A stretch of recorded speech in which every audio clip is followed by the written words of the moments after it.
Hello everybody, volume of pyramids and cones today. This one's a little bit less straightforward than the volume of prisms and cylinders. In this case, we don't have those two congruent bases moving through space. So we're going to see what happens as we have only one base and a point. So here would be our singular base. This would be a square base, and then it's disappearing to a point rather than moving to another square base. There are other formulas and other things that we can do if it was moving to a base of a different type, but in this case, it's moving just to a point. That's what we're going to stick with in this for this lesson. Okay, here we have a little video that's going to show us dunking this pyramid into this prism. Notice that it's going to start to displace the water, but also notice that the base of this prism and pyramid are exactly the same, and their height is going to be the same once we see this continue to dunk. So we're going to dunk it all the way in until it completely perfectly fills up the water. Here you can see that the height is the same and the bases are definitely the same. This is as if we had shaved away some of this cube to make this pyramid. As I pull the pyramid back out, you're going to see the water go back to its original levels, and we can tell very clearly that the water in the prism is initially 2/3 full, and 1/3 the space in that prism gets filled up by the pyramid. 1/3 the space in the prism gets filled up by the pyramid. Here's another video for you to watch. Here we have a hexagonal pyramid. Sorry, that's the prism. Here's the pyramid. Exact same base, same apothems, same height. The height is twice the apothem. No, it's not, because an apothem is not what I'm showing you right there. If you remember from my other video, I just misspoke. An apothem goes from the center. If I were to make a triangle into this shape, this is very poorly drawn, but the apothem goes right here from the center to the side. It's the height of that triangle. What I'm showing you right there is actually the radius of the hexagon, because if this was better drawn, I could have a circle go all the way around, and it's literally the radius of the circle as well as of the hexagon. So right here, what I have is the radius, and this is 2 radii. That is not the apothem. The apothem would be right there.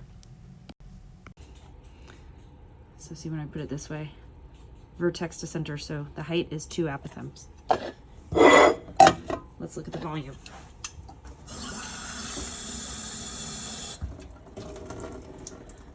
The volume of one pyramid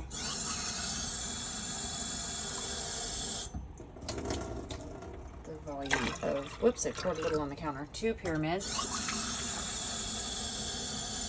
And this will be a little short because I dripped a little on the counter, but 3 pyramids perfectly to the top.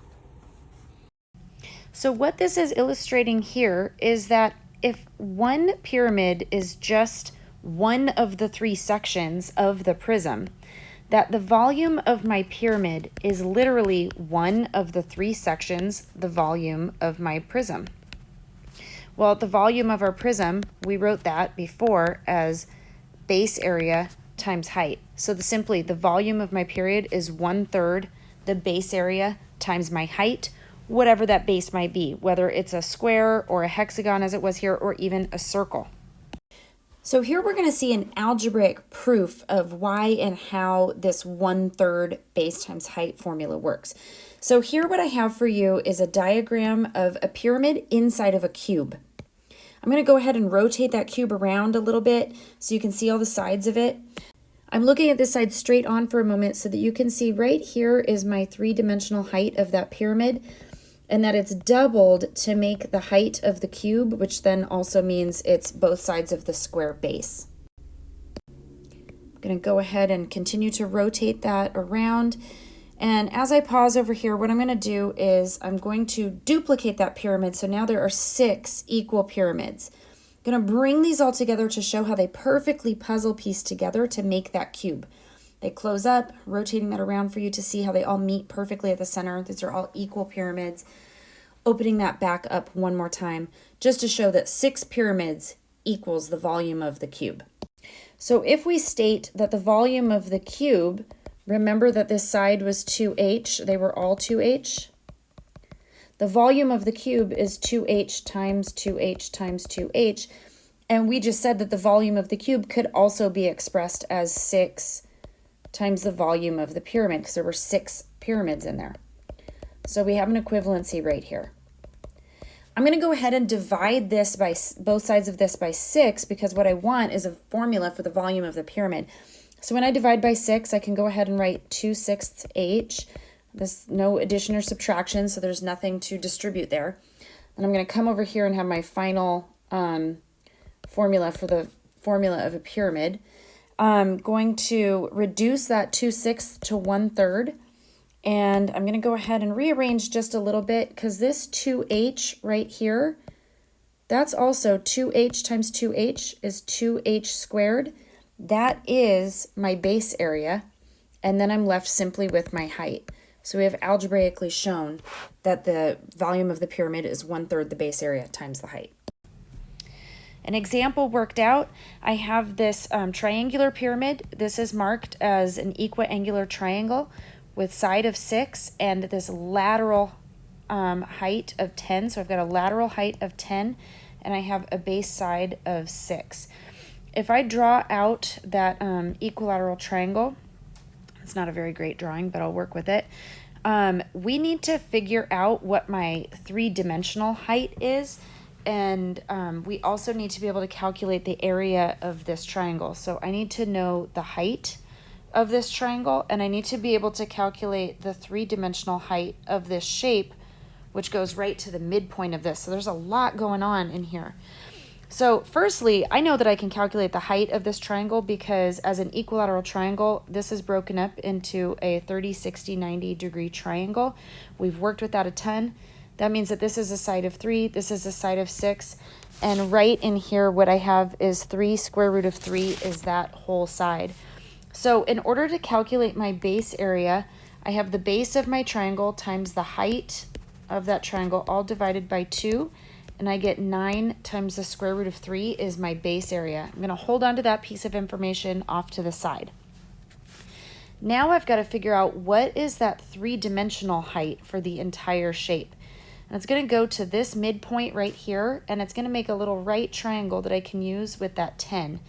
So I'm going to draw this little right triangle right down here with my 3-dimensional height and my 10. This piece is right here.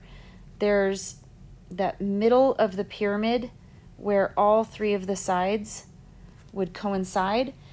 Now, if I draw that triangle separately, I know that this angle is broken up into 30. It's broken up into half, which leaves this also as a 30, 60, 90 triangle. But in this case, when I have that a square root of 3 pattern, I have 3 equals a square root of 3. And I get therefore that a is 3 divided by the square root of 3. We can simplify this and write this a little bit more properly by multiplying by a value of 1 made out of square root of 3. As I simplify this, I get 3 square root of 3 in the numerator, and the denominator, square root of 3 times the square root of 3 is 3, which simply simplifies to just the square root of 3. So let's squish that up a little bit. I feel like the video is probably cutting it off, but that means that this length right here is square root of 3. Now I'm ready to do my Pythagorean theorem and actually finally find my proper 3-dimensional height. So I'm going to do square root of 3 squared plus that height squared equals 10 squared. That's 3 equals 100. I get 97. My h is the square root of 97. That doesn't simplify, but we're ready to go ahead and calculate my volume. My volume is 1/3 my base area times my height. Got 1/3 times my base area that I already calculated times my 3-dimensional height, which is the square root of 97. Go ahead and simplify that. 1/3 of 9 is 3.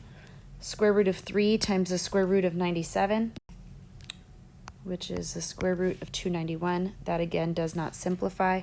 So this is simply centimeters cubed. Again, you can always approximate if you're asked to round. The volume of the cone is very similar to the volume of the pyramid because we can actually turn the pyramid into a cone. So on the left, I have this diagram where I have a square pyramid. I'm going to add sides to the regular polygon. Now we've got like whatever, a decagon or something like that, but we're going to keep adding sides until it actually starts to approximate a circle, really showing that the cone is just a circular pyramid. In the middle here, we're doing that same dunking video where I'm going to dunk the pyramid in there and it's going to fill up this remaining third right here of the water that's missing. So right there, that missing third of water is equal to the volume of the cone. Lastly, an actual video with me doing this with water. Hey guys, here we have a cylinder. We have a cone. Cone has the same base as the cylinder. So same radius. The height of the cylinder and the height of the cone are also the same, which you can see is twice the radius, so 2r, the full diameter, and the height of both are the same. So same. The height looks a little bit bigger with the pyramid or the cone just because I'm holding it in front, but they are definitely the exact same height. Same dimensions, but one is a cylinder and one is a cone. Okay, cylinder. How much volume will it hold?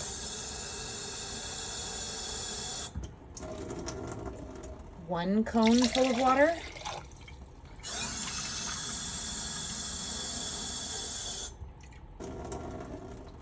2 cones full of water.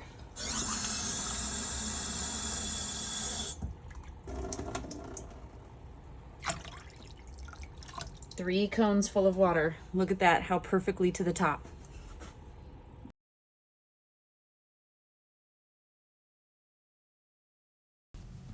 Let's do just one simple example right here.